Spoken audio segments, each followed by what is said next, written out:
স্বাগতম সবাইকে। আমি আরিয়ান করিময়ন, পড়াশোনা করছি বুয়েট সিভিল ইঞ্জিনিয়ারিং ডিপার্টমেন্টে। আজ তোমাদের সাথে আলোচনা করব ফিজিক্স প্রথম পেপারের মহাকর্ষ অভিকর্ষ চ্যাপ্টার নিয়ে। আমরা আমাদের ডিসকাশন শুরু করব বাইন্ডিং এনার্জি নিয়ে। ধরা যাক এই গাড়িটি পৃথিবী পৃষ্ঠের উপর অবস্থান করছে। পৃথিবী পৃষ্ঠের উপর অবস্থানজনিত কারণে তার কিন্তু একটা নির্দিষ্ট এনার্জি থাকবে। এখন আমরা যদি কোনোভাবে সেই এনার্জির মানকে 0 করতে পারি, তাহলে কিন্তু এই গাড়ি ও পৃথিবীর ভিতরে কোনো আকর্ষণ থাকবে না। তো তখন কিন্তু গাড়িটিকে ইচ্ছা করলে পৃথিবী পৃষ্ঠ থেকে বিচ্ছিন্ন করে অসীমে নিয়ে যাওয়া সম্ভব। এখন এই বিচ্ছিন্ন করতে আমরা যেটুকু এনার্জি দিব, সেই এনার্জির মানকে আমরা বাইন্ডিং এনার্জি বলি। তো এখান থেকে দেখতে পাচ্ছ যে গাড়িটি পৃথিবী পৃষ্ঠে অবস্থান করার কারণে তার মোট এনার্জির মান হচ্ছে is equal to minus G বড় এম ইন্টু ছোট এম বাই আর। এখানে বড় এম দ্বারা পৃথিবীর ভরকে বোঝানো হচ্ছে এবং ছোট এম দ্বারা গাড়ির ভরকে বোঝানো হচ্ছে, এবং এই দুটি কেন্দ্রের মধ্যবর্তী দূরত্বকে আমরা আর দ্বারা প্রকাশ করে থাকি। সো এখন যদি আমরা টোটাল এনার্জির মান 0 করতে চাই, তাহলে আমাদের একটা এডিশনাল এনার্জি যোগ করতে হবে। সেই এডিশনাল এনার্জির মান আমরা একটি ইকুয়েশনের মাধ্যমে বের করতে পারি। সেই ইকুয়েশনটা হলো additional energy plus total energy is equal two 0। তো সেখান থেকে অ্যাডিশনাল এনার্জির মান আমরা বের করতে পারি ইজ ইকুয়াল টু জি বড় এম ইন্টু ছোট এম বাই আর। এখান থেকে তোমরা দেখতে পাচ্ছ এটা কিন্তু আসলে মাইনাস টোটাল এনার্জির সমান। সো আমরা এই বাইন্ডিং এনার্জিকে এভাবেও লিখতে পারি, binding energy is equal to total energy মডুলাসের ভিতরে। তো এখানে আমরা বাইন্ডিং এনার্জির সংজ্ঞা দিচ্ছি এভাবে যে পৃথিবী পৃষ্ঠ থেকে কোনো কিছু বিচ্ছিন্ন করে অসীমে পাঠানোর শক্তি বাইন্ডিং এনার্জি। এখন বাইন্ডিং এনার্জিকে কিছু টাইপে বিভক্ত করা হয়। যদি কোনো বস্তু পৃথিবী পৃষ্ঠের উপরে একটা ফিক্সড পজিশনে থাকে, তাহলে তার ক্ষেত্রে ডিফারেন্ট বাইন্ডিং এনার্জি হয়। যদি কোনো বস্তু পৃথিবী পৃষ্ঠের উপরে চলমান অবস্থায় থাকে, তাহলে তার ক্ষেত্রে ডিফারেন্ট বাইন্ডিং এনার্জি হয়। এবং যদি কোনো বস্তু স্যাটেলাইটের মতো পৃথিবীকে প্রদক্ষিণ করতে থাকে, তাহলে সেই ক্ষেত্রেও বাইন্ডিং এনার্জি মান বিভিন্ন হয়। যেমন যদি ফিক্সড পজিশনে একটি, ধরো এই গাছটা পৃথিবী পৃষ্ঠের উপরে একটা ফিক্সড পজিশনে অবস্থান করছে, তো তাহলে এই ক্ষেত্রে তার টোটাল এনার্জির মান হবে মাইনাস জি বড় এম ইন্টু ছোট এম বাই আর। তো এই ক্ষেত্রে বাইন্ডিং এনার্জির মানও কিন্তু হয়ে যাচ্ছে জি বড় এম ইন্টু ছোট এম বাই আর, কারণ আমরা জানি binding energy is equal to modulus of total energy. কিন্তু এখানে দেখো, যদি কোনো মুভিং বডি থাকে, তাহলে কিন্তু তার টোটাল এনার্জির মান হয়ে যায় potential energy plus kinetic energy, অর্থাৎ বিভব শক্তি প্লাস গতিশক্তি। এখন এখান থেকে আমরা বিভব শক্তির মান জানি নেগেটিভ হবে। এটা তোমরা মহাকর্ষীয় শক্তির অধ্যায়ে বা টপিকে জানতে পারবা। প্লাস কাইনেটিক এনার্জির মান পজিটিভ হবে। তো সেখান থেকে কিন্তু আমরা একটা ওভারঅল টোটাল এনার্জি পেয়ে যাব, আর সেই টোটাল এনার্জির মডুলাস ভ্যালুই হবে বাইন্ডিং এনার্জির সমান টোটাল এনার্জি। আর স্যাটেলাইটের ক্ষেত্রেও আমাদের বাইন্ডিং এনার্জির মান হবে টোটাল এনার্জির সমান। এখন স্যাটেলাইটের ক্ষেত্রে বাইন্ডিং এনার্জির মান এবং টোটাল এনার্জির মান কত হবে, সেটা আমরা পরবর্তী স্লাইডগুলোতে জানতে পারবো। এখন আমরা আলোচনা করব এসকেপ ভেলোসিটি বা মুক্তিবেগ নিয়ে। আমরা বাইন্ডিং এনার্জির টপিকে কিন্তু পড়েছি যে যদি আমরা কোনো বস্তুর টোটাল এনার্জির মান 0 করতে পারি, তাহলে কিন্তু সেই বস্তুটিকে আমরা পৃথিবী পৃষ্ঠ থেকে বিচ্ছিন্ন করতে পারবো। আর বিচ্ছিন্ন করা পসিবল হলেই সেই বস্তুটিকে কিন্তু আমরা অসীমে পাঠিয়ে দিতে পারবো। সো এইখান থেকে আমরা বাইন্ডিং এনার্জি থেকে একটা ইকুয়েশন পেয়েছি যে binding energy is equal to modulus of total energy. এখন আমাদের গিভেন এনার্জির মানও কিন্তু বাইন্ডিং এনার্জির সমান হবে, কারণ আমরা একটা মিনিমাম এনার্জি দিয়েই এই বস্তুটিকে পৃথিবী পৃষ্ঠ থেকে বিচ্ছিন্ন করে অসীমে পাঠাতে চাচ্ছি। তাহলে এখান থেকে আমরা ইকুয়েশন বের করতে পারি যে আমাদের গিভেন এনার্জি বা binding energy half mv square, এখানে ve দ্বারা প্রকাশ করি আমরা, ve মানে escape velocity, is equal to modulus of minus G বড় এম ইন্টু ছোট এম বাই আর। এখান থেকে কিন্তু আমরা একটা ইকুয়েশন বের করে নিয়ে আসতে পারি যে v square is equal to 2gm by r is equal to 2gm by r square into r. আর আমরা এটা জানি, এটাকে আমরা অভিকর্ষ ত্বরণ দ্বারা প্রকাশ করি বা জি 2g আর। সো এখান থেকে আমরা v ইজ ইকুয়াল টু পেয়ে যাই √2g r। এটাকে আমরা এভাবে লিখতে পারি যে √2gm/r, যে কোনো একভাবে লেখা যায়। সো আমরা যদি পৃথিবীর ক্ষেত্রে এই gm এবং r এর আদর্শ মানগুলো বসাই তাহলে আমরা একটা ভ্যালু পাবো যে 11.2 কিলোমিটার পার সেকেন্ড। এই ভ্যালুটা আর কিছুই না, এটা জাস্ট পৃথিবী পৃষ্ঠে যদি কোনো বস্তুকে এই পরিমাণের ভেলোসিটি দেওয়া পসিবল হয় উপরের দিকে, তাহলে সেই বস্তুটিকে পৃথিবী পৃষ্ঠ থেকে বিচ্ছিন্ন করে অসীমে পাঠানো সম্ভব। এবং এটাকে আমরা মুক্তিবেগ বলি। মুক্তি মিন্স তো তোমরা জানো যে একটা ফ্রিডম, যে বস্তুটিকে কোনো বন্ডের ভিতর না রেখে আমরা সেটাকে মুক্ত করে দিচ্ছি। পৃথিবী পৃষ্ঠের যে একটা আকর্ষণ থাকে বা একটা বন্ড থাকে সেখান থেকে মুক্ত করে আমরা সেটাকে অসীমে পাঠিয়ে দিচ্ছি। সো এই জন্য এটার নাম মুক্তিবেগ। এখানে সংজ্ঞাটা হলো সর্বাপেক্ষা কম যে বেগে, সর্বাপেক্ষা কম, এটা কিন্তু একটা ইম্পর্টেন্ট টার্ম। আমরা কিন্তু এই 11.2 এর থেকে বেশি বেগ দিলেও কিন্তু বস্তুটিকে অসীমে পাঠানো সম্ভব, কিন্তু এইটা একটা মিনিমাম বেগ, এটা একটা মিনিমাম বেগ, মিনিমাম। তো সর্বাপেক্ষা কম যে বেগে কোনো বস্তুকে উপরের দিকে নিক্ষেপ করলে তা আর পৃথিবীতে ফিরে আসে না, সেই বেগকে মুক্তিবেগ বলে। এবার আমরা কথা বলবো মোশন অফ স্যাটেলাইট নিয়ে। মোশন অফ স্যাটেলাইট বা স্যাটেলাইটের গতি। আমরা কিন্তু সকলেই কম বেশি রাতের আকাশ দেখেছি। রাতের আকাশে আমরা তারাগুলোকে দেখতে পেলেও আমরা মানব সৃষ্ট যে স্যাটেলাইট গুলো আছে লাইক নাসা, ইসা, জাক্সা, এরকম যে বড় বড় স্পেস এজেন্সি গুলো আছে, তারা যে স্যাটেলাইট বছরব্যাপী আকাশে পাঠায় সেগুলোকে কিন্তু আমরা দেখতে পারি না। কিন্তু আমরা কিন্তু একটা স্যাটেলাইটকে দেখতে পারি, সেটা হলো চাঁদ। And তোমরা জানো কি না জানি না, চাঁদ কিন্তু একটা মানব সৃষ্ট স্যাটেলাইট না, সেটা একটা প্রাকৃতিক স্যাটেলাইট। তো এখন ধরো পৃথিবী, এইটা যদি আমাদের পৃথিবী হয় তাহলে এই অরবিটেই চাঁদ পৃথিবীকে প্রদক্ষিণ করছে। এখন যেহেতু চাঁদ পৃথিবীকে একটা গোলাকার পথে প্রদক্ষিণ করছে, তার জন্য কিন্তু চাঁদের একটা কেন্দ্রমুখী বল থাকবে। সেই বলটার মান আমরা লিখতে পারি ½ mv²/r। এবং এই চাঁদ ও পৃথিবীর ভিতরে যে একটা মধ্যাকর্ষণ আকর্ষণ বল থাকে সেটাকে আমরা প্রকাশ করতে পারি g বড় m ইন্টু ছোট m/r দিয়ে। এখানে ছোট r দিয়ে প্রকাশ করলে বেটার হবে, কারণ বড় r দিয়ে অনেক সময় পৃথিবীর ব্যাসার্ধকে প্রকাশ করা হয়। তো এখানে বড় m দ্বারা আমরা পৃথিবীর ভর বোঝাচ্ছি, ছোট m দ্বারা মুনের বা চাঁদের ভর বোঝাচ্ছি, এবং r হলো পৃথিবীর কেন্দ্র থেকে চাঁদের কেন্দ্রের যে মধ্যবর্তী দূরত্ব সেটা। তো এখান থেকে কিন্তু আমরা একটা ইকুয়েশন বের করে নিয়ে আসতে পারি যে m কাটা যাচ্ছে, r² হবে, r আর একটা r কাটা যাচ্ছে, তাহলে থাকবে v² = g বড় m/r, অর্থাৎ v √/gm/r। এটা কিন্তু আমরা আমাদের যে কোনো স্যাটেলাইটের ক্ষেত্রে সত্য। পৃথিবী পৃষ্ঠ থেকে একটা নির্দিষ্ট উচ্চতায়, এই উচ্চতা হলো r, সেই উচ্চতায় যে কোনো স্যাটেলাইট যদি প্রদক্ষিণ করে পৃথিবীকে তাহলে তার একটা নির্দিষ্ট বেগ থাকবে, সেই বেগটাকে আমরা এই ইকুয়েশনের মাধ্যমে প্রকাশ করতে পারি।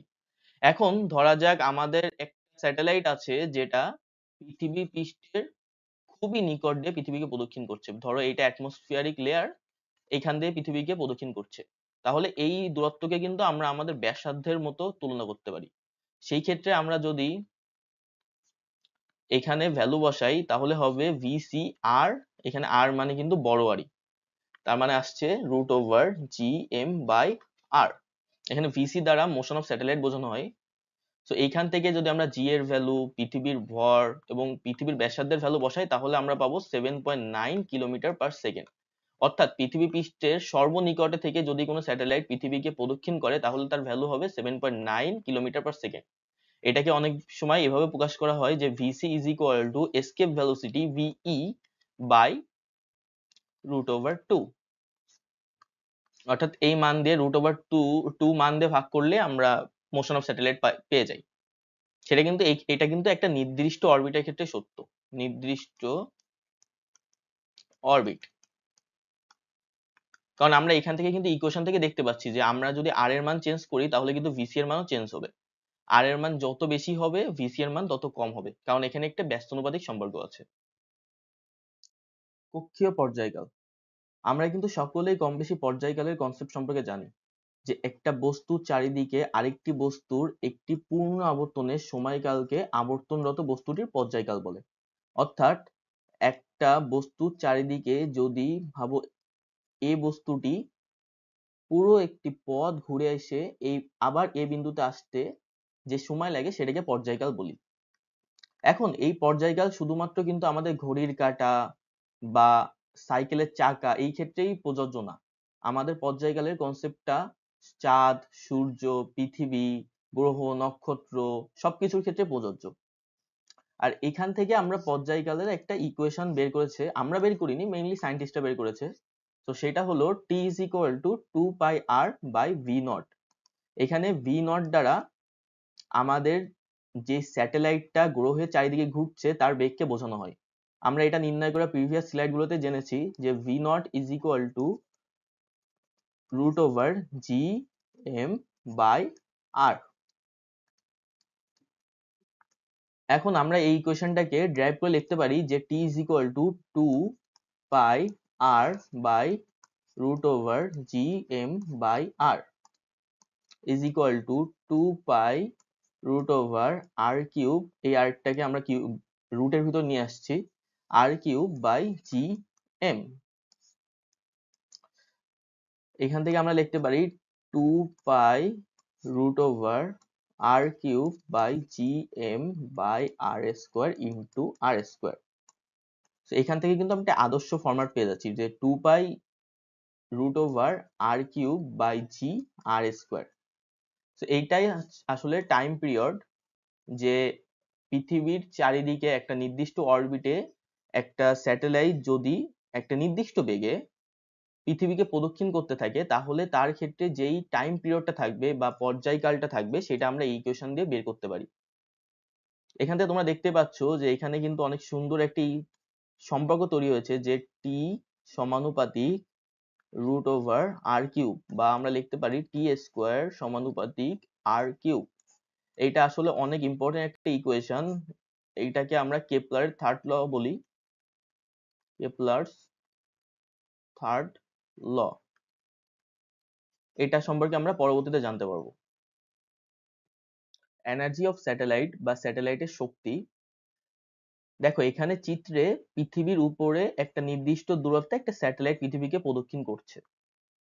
এখন যেহেতু এই স্যাটেলাইটটা পৃথিবীর চারিদিকে পৃথিবীর দ্বারা একটা আকর্ষণ বল দ্বারা ঘুরছে, তার জন্য কিন্তু স্যাটেলাইটটার ভিতরে একটা এনার্জি থাকবে। তো সেই এনার্জিটাকে আমরা বিভব শক্তি বলি। এবং সেই বিভব শক্তি ছাড়াও স্যাটেলাইটটা যে নিজে একটা গতিতে ঘুরছে সেই গতিজনিত কারণে কিন্তু তার একটা বিভব শক্তিও থাকবে। তো এখান থেকে আমরা জানি যে total energy is equal to potential energy plus kinetic energy. তো আমরা কিন্তু এই বিভব শক্তি এবং গতি শক্তির মান দ্বারা এই স্যাটেলাইটটা একটা টোটাল এনার্জি বের করতে পারি। চলো আমরা সেটা ট্রাই করি। যে total energy is equal to potential energy means minus G বড় এম ইন্টু ছোট m by r plus kinetic energy half m v square. এখানে কিন্তু ভি এর ভ্যালু কিন্তু সেই আমাদের স্যাটেলাইটের বেগ G M by r plus half m, যেহেতু উপরে স্কোয়ার আছে so G M by r. এখান থেকে আমরা যদি দুটাকে যোগ করি তাহলে কিন্তু আমরা পাবো যে মাইনাস হাফ জি বড় এম ইন্টু ছোট এম বাই আর। এটাই হলো স্যাটেলাইটের টোটাল এনার্জি। এখানে একটা বিষয় হচ্ছে টোটাল এনার্জির মান কিন্তু সবসময় পোটেনশিয়াল এনার্জি এবং কাইনেটিক এনার্জির যোগফলের সমান। সো এই ইকুয়েশনটা কিন্তু সবসময় প্রযোজ্য যে total energy is equal to kinetic energy is equal to potential energy by 2। কারণ আমরা কিন্তু প্রিভিয়াস স্লাইডে দেখেছি যে টোটাল এনার্জি মান হচ্ছে যে মাইনাস হাফ জি বড় এম ইন্টু ছোট এম বাই আর, এবং কাইনেটিক এনার্জির মান হচ্ছে হাফ জি বড় এম ইন্টু ছোট এম বাই আর, এবং পোটেনশিয়াল এনার্জির মান হচ্ছে জি বড় এম ইন্টু ছোট এম বাই আর। তো এখানে আমরা একটা হাফ গুণ করে দিচ্ছি এবং এই সকল মান মডুলাসের ভিতরে। এটা কিন্তু একটা সার্বজনীন সত্য ফর স্যাটেলাইটস যে total energy is equal to kinetic energy is equal to potential energy by 2। Kepler's law. এখানে যেই মহান ব্যক্তিটাকে দেখতে পাচ্ছ উনি হলেন কেপলার। তিনি কি করেছিলেন? তিনি তার সমসাময়িক অনেক বিজ্ঞানীর বই এবং গবেষণা কর্ম দেখে এই যে সূর্যকে কেন্দ্র করে গ্রহগুলো যে ঘুরছে, সেই গ্রহগুলো ঘোরার ভিতরে একটা নির্দিষ্ট প্যাটার্ন দেখতে পান, এবং এই সম্পর্কে তিনি 3টি সূত্র প্রদান করেন। তার নাম অনুসারে এই 3টি সূত্রকে কেপলারের গ্রহ সম্পর্কিত সূত্র বলে, গ্রহ সম্পর্কিত গতিসূত্র। সূত্র 3টি হলো উপবৃত্ত সূত্র, ক্ষেত্রফল সূত্র এবং সময় সূত্র। উপবৃত্ত সূত্র: প্রতিটি গ্রহ সূর্যকে উপবৃত্তের ফোকাসে রেখে একটি উপবৃত্তাকার পথে প্রদক্ষিণ করছে। এখন তোমরা উপবৃত্ত সম্পর্কে আমাদের উচ্চতর গণিতের সেকেন্ড পেপারের কনিক্স অধ্যায় জানতে পারবা। তাও আমরা এখানে বোঝার সাপেক্ষে তোমাদেরকে এক্সপ্লেন করে দিচ্ছি যে বৃত্তকে যদি উপর ও নিচ থেকে সামান্য চাপা হয়, তাহলে যেই আকৃতি গঠিত হয় সেটাকে উপবৃত্ত বলে। এবং এই উপবৃত্তের দুটি ফোকাস থাকে, এস দ্বারা ফোকাস 1 এবং এস প্রাইম দ্বারা ফোকাস 2 কে বোঝানো হচ্ছে। সো কেপলার কি বলেছেন? কেপলার বলেছেন যে গ্রহ সমূহ সূর্যকে একটি নির্দিষ্ট ফোকাসে রেখে এর চারিদিকে উপবৃত্তাকার পথে ভ্রমণ করবে, এবং এই উপবৃত্তাকার পথে ভ্রমণের সময় যখন এই গ্রহ এবং সূর্যের ভিতরে সর্বনিম্ন দূরত্ব কাজ করবে, সেই পজিশনকে আমরা পেরিহিলন পজিশন বলি। অর্থাৎ পি পজিশন হলো পেরিহিলন পজিশন। এবং এই ঘোরার সময় যখন সূর্য গ্রহের ভিতরে সর্বোচ্চ দূরত্ব কাজ করবে, তখন সেই পজিশনকে অর্থাৎ এ পজিশনকে আমরা এপিহিলন পজিশন বলে থাকি। ক্ষেত্রফল সূত্র: গ্রহ এবং সূর্যের সংযোগকারী ব্যাসার্ধ রেখা সমান সময় সমান ক্ষেত্রফল অতিক্রম করে। ধরো এখানে ও বিন্দুটা সূর্য, এবং এখানে এক্স পয়েন্টে একটা গ্রহ আছে। এই গ্রহটা কিন্তু টি সময় পর এখানে ওয়াই পয়েন্টে চলে আসবে, অর্থাৎ এক্স টু ওয়াই আসতে টি সময় সে এ ক্ষেত্রফল অতিক্রম করছে। এখান থেকে আমরা এ বাই টি একটা অনুপাত পাই। সেম অ্যাজ গ্রহটা যখন জেড পজিশনে আসবে, তখনও কিন্তু সেই সমান টি সময় অতিক্রম করে সে কিউ পজিশনে আসবে। তো এখানে কিন্তু টি সময়ে একটা বি ক্ষেত্রফল অতিক্রম করছে, এবং এই অনুপাতটা হচ্ছে বি বাই টি। তো কেপলার দেখিয়েছেন যে এ বাই টি এবং বি বাই টি এর অনুপাত সবসময় সমান, অর্থাৎ কনস্ট্যান্ট বা ধ্রুবক। এবং এটা কিন্তু শুধুমাত্র এ এবং বি ক্ষেত্রফলের জন্য প্রযোজ্য না, সমান সময় যে কোনো দিকে অতিক্রান্ত দূরত্বই কিন্তু, অতিক্রান্ত দূরত্ব তো হবে না, অতিক্রান্ত ক্ষেত্রফল সেটাই কিন্তু সমান হবে। লাইক এখানে যদি আমরা সি ক্ষেত্রফল কল্পনা করি এবং এখানে যদি আমরা ডি ক্ষেত্রফল কল্পনা করি, সেই ক্ষেত্রেও কিন্তু আসলে কনস্ট্যান্ট ভ্যালুটা টিকে থাকে বা বজায় থাকে। a by t is equal to b by t is equal to c by t is equal to d by t, এটা একটা কনস্ট্যান্ট ভ্যালু। সময়ের সূত্র: প্রতিটি গ্রহের পর্যায়কালের বর্গ সূর্য হতে তার গড় দূরত্বের ক্ষেত্রফলের সমানুপাতিক। আমরা কিন্তু টাইম পিরিয়ড নির্ণয় করার সময় তোমাদেরকে দেখিয়েছিলাম যে এখান থেকে একটা নির্দিষ্ট ইকুয়েশন বের হয়ে আসে, সেটা হলো টি স্কোয়ার সমানুপাতিক আর কিউব, এবং এটাকে কেপলারের থার্ড ল বলা হয়। এই ইকুয়েশনটাকে কিন্তু আমরা ড্রাইভ করে এভাবে লিখতে পারি যে t1 square by t2 square is equal to r1 cube by r2 cube. এটা কিন্তু তোমাদের এইচএসসি পরীক্ষার জন্য এবং অ্যাডমিশনের জন্য অনেক ইম্পর্টেন্ট একটা ইকুয়েশন, কারণ এখান থেকে অনেক সময় সিকে রুয়েট বা বুয়েটে কোশ্চেন চলে আসে ইম্পর্টেন্ট। তো এটাই হলো কেপলারের থার্ড ল। আজ এটুকুই থাকবে, আশা করি পরবর্তী কোনো টপিকে তোমাদের সাথে আবার দেখা হবে।